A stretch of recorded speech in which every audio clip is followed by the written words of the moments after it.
Takeover crackdown. Detroit city leaders want to stop big team gatherings that have been turning into fights, vandalism, and even street racing. Thanks for joining us at 11. I'm Ty Steele. I'm Kimberly Gill. These takeover gatherings started online and officials say got out of hand really fast. They're not just a Detroit problem either. Similar scenes have popped up in Chicago and Washington, D.C. Noel Friel spoke with city leaders, youth groups, and one team who helped organize the Detroit event. So what's their plan, Noel? Yeah, guys, we're at Campus Martius, and as you can see, it's all quiet here now, but it was a very different scene here a week ago during that downtown takeover. Mayor Sheffield is hoping to curb this trend by hearing from teens directly. This was the scene last Friday at Campus Martius after... So they've seen things happening around the country, and the copycat culture is never going to go away. I mean, that's been going on since the beginning of time. But something was created online, and this is really a cut up part of the story, because from what I heard, they did this out of boredom. The first thing that I heard was, well, why'd you do it? And it was, we were bored. And if you've been following this story, I don't know if you're as confused as I am, because I'm not sure exactly how teenagers can be bored when there's so many things out here to do. And I know that they're going to say, oh, there's not a lot of things in Detroit, which is even crazier to me, because there's more things to do in the smaller towns and communities outside of Detroit than there are in Detroit. That's crazy to me. How are there not things to do in the city of Detroit? Or how have we let Detroit fall so far to the point where there aren't things for kids to do? Because there used to be things for kids to do in the city of Detroit, but how have we gotten to the point where there's no things for kids to do, to where they turn to things like this out of boredom? And nobody, I believe, was injured. No, there were some injuries at that takeover, but nobody has been deleted out of these. But in other cities and states, there have been deletions. So when you know that deletions come into a situation, that changes the dynamic of it. So that's all Detroit needs, is another deletion. But there have been none, just vandalism, you know, rowdy behavior, whatever. But I'm more stuck on the fact that there's no things for kids to do in the city of Detroit. And I'm stuck on the fact that kids are bored. Because now they're saying that a lot of these kids were not from the city. They were from outside cities and communities. So how come they don't have things to do in their outside cities and communities? Or how come they're not doing things in their cities and outside communities? I mean, there's a cure for boredom. You know, there's a cure for boredom, and it's work. It's labor. But as teens, they should be doing a little bit of that, but they should definitely be out being teenagers in a positive way. And how is it that they don't have that in the city of Detroit? Or even in these areas where they're saying kids came from? I think they do. I don't think they're being utilized, because I see other kids utilizing the activities and different things that go on in their community. And I'm not just going to sports. I know that's an easy thing for me to do. I'm not just going to sports. There's so many different things scholastically that kids could be involved in. You know we have an issue in the collective with our reading, writing, spelling. Where are these kids in that frame? Are they all reading above proficient levels? Well above. I don't need you at the proficiency level, because you can easily dip under. I need you well above. I need you excelling. Are they excelling from an educational standpoint? Because if they're not, that could be another reason why they're bored. People tend to get bored easily when they can't read. And then they do shit, not because they can't read, but because they're bored. A cure for boredom is learning how to read. write, count, spell. That could be a cure for boredom. So no, you don't have to jump and throw a ball in a kid's hand to stop them from being bored. How about playing an instrument, learning an instrument, and playing an instrument? How about that? That could be a cure for boredom. How come we're not seeing more and more musicians? I see a lot of kids out here who say they want to make beats. Can't read a note of music, but they want to make beats. How about teaching a kid how to read and write music? And making beats will be even that much easier and that much more fun, therefore curing their boredom.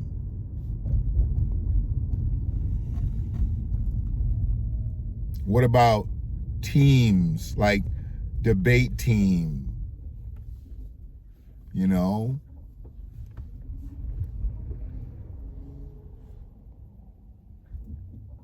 Join the spelling bee. Join the math Olympiad, the science Olympiad. There's all types of things that you can do where it can help cure your boredom. But banding together 200, 300, 400, 500 kids in one area and running up in people's businesses to cure your boredom just doesn't seem like the thing for me. And I know I got off on a tangent here, so I want to get back into the audio because it's going to get worse. After hundreds of teens swarmed downtown Detroit, it's a trend happening in cities across the country. But Mayor Sheffield is taking a different approach when it comes to these so-called teen takeovers. While other cities have experienced chaos or division, what we saw in Detroit was community. We saw leaders who stepped up. We saw organizations mobilize, and we saw a city come together not to point fingers, but to find solutions for our young people. That was a nice, well-crafted Democratic mayor response.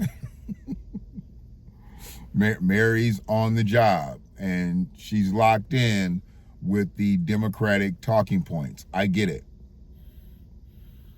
It's not going to change anything there. It's not going to change anything. You can't cure boredom with talking points. You can cure them with some action. Where's that action going to come from? Let's find out. Vandalism and the violence that happened downtown during the takeover, it was harmful and very unacceptable. These actions put people at risk. 16-year-old Denasia Tidwell was one of the organizers of the downtown takeover. She's one of several teens who were invited to have a personal meeting with Mayor Sheffield to discuss ways the city can provide more spaces for teens. So they spoke with her, and I know they spoke with another kid who had long locks. He was actually the main organizer, he said. He set it up, and, you know, he's the one that said that he did it because he was bored. I don't have him on this audio, but did they talk to their parents? Did they talk to those two kids' parents? And if they did talk to those two kids' parents, did they talk to anybody else's parents?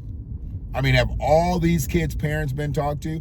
Every single kid that was in that takeover, has every single one of their parents been talked to? I bet you they haven't. I guarantee you that every single kid that was in the takeover's parents have not been talked to. That's a problem within itself. How can you talk to the kid but can't talk to the parent, or even talk at the kid? Because I don't believe every single kid at the takeover was individually talked to or interviewed or whatever. I don't believe so. I just don't. I think they got few of the ones who were kind of in leadership, if you want to call that leadership. I guess you can lead somebody to hell. But they got those people, and I think that's where they stop. And now they want to start developing programs and this, that, and the other, and that, and the other. And we're going to end up landing right after this, because this is where I knew it wasn't going anywhere. I knew it wasn't going nowhere from the beginning, but this is where I knew it wasn't going nowhere. For teens to hang out productively. and was talking about what we could do better and basically more events for teens our age and younger. Just more stuff for teens to do in Detroit. In addition to launching a new office of youth affairs, Sheffield's administration is creating a new youth advisory board, which will be made up of members from existing youth advisory councils around the city. It's epic. I mean, I think it's historic. You don't see other cities doing that, with Madam Mayor really giving our young people a voice. Quincy Smith, the executive director of the Community Violence Intervention Group Team Pursuit, was one of Community Violence Intervention Group. You had to know CVI was going to get up in there, right? You had to know CVI was going to get up in there. So they've got the Community Violence Intervention Groups out. And you know where most of these CVI groups are in my heart. The CVI groups out here, most of them getting a bunch of grant money, getting a bunch of perks, and doing nothing for the youth. For the youth. Excuse me. Doing nothing for the youth. And when that happens, one of several local when that happens, more things happen, less action happens,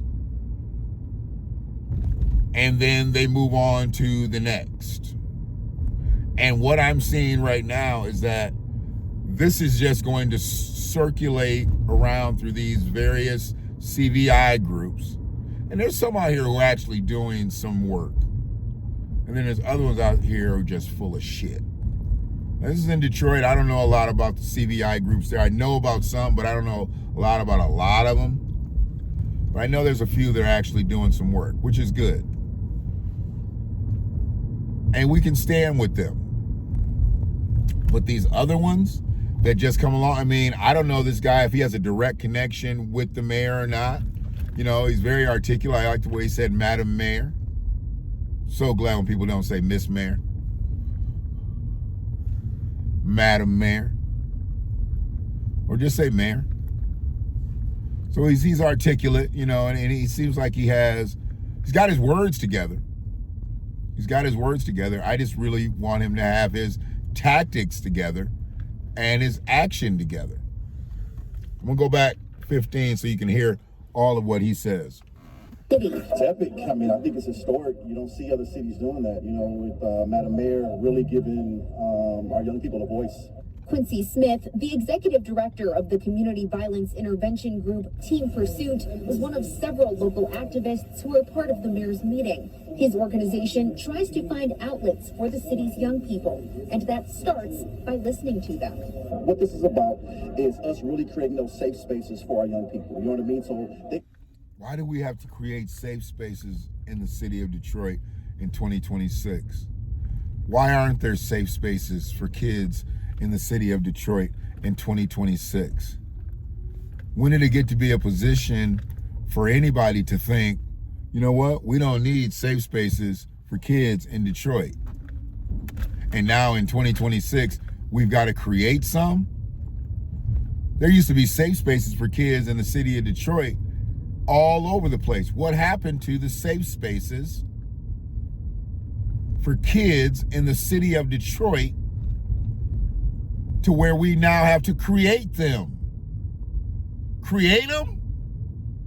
In 2026, you got to create safe spaces? How? Why?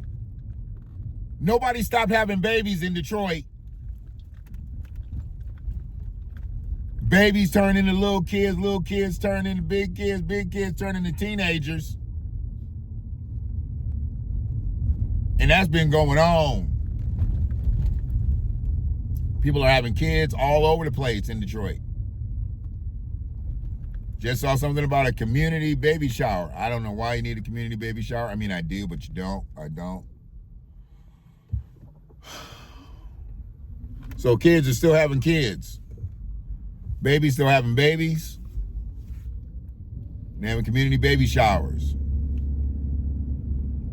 But they're not having any community family building meetings, putting that mother and that father together with that child or child to be.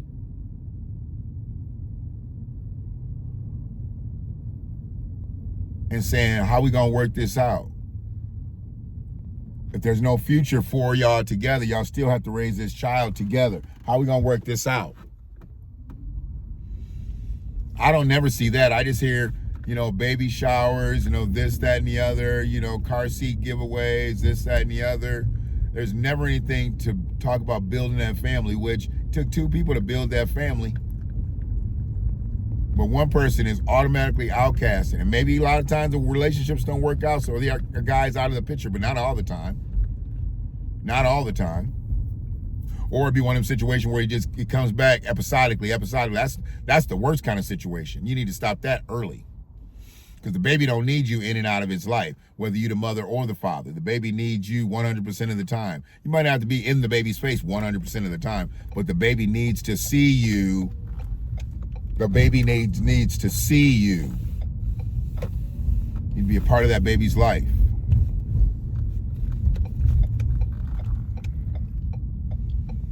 And I look at a lot of what happened here with this takeover shit in Detroit. Just another way for some people to get some money, some people to get some shine. And once they get that shine, nothing. They can have an outlet, and that's what it's really about. And that's what the team takeover was about. It was about an outlet for them, right? We don't have that many. He said it was about an outlet for them.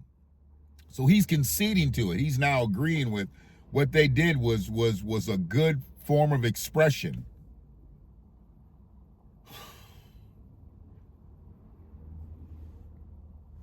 In spaces where, they can come and feel safe. And other initiatives of Sheffield's include extended rec center hours and weekly programming for teens this summer. Police Chief Todd Bettison said police are aware of another takeover being planned here tomorrow. He said the department is planning to increase patrols and will be enforcing the city's curfew for minors. We're live tonight. Noel Frio, Local 4. Well, hopefully all of this leads to positive change. Noel, thanks. And another takeover did happen the next day. After they had this press conference, another takeover happened. Yeah. Another one happened. Guess they was bored that night too.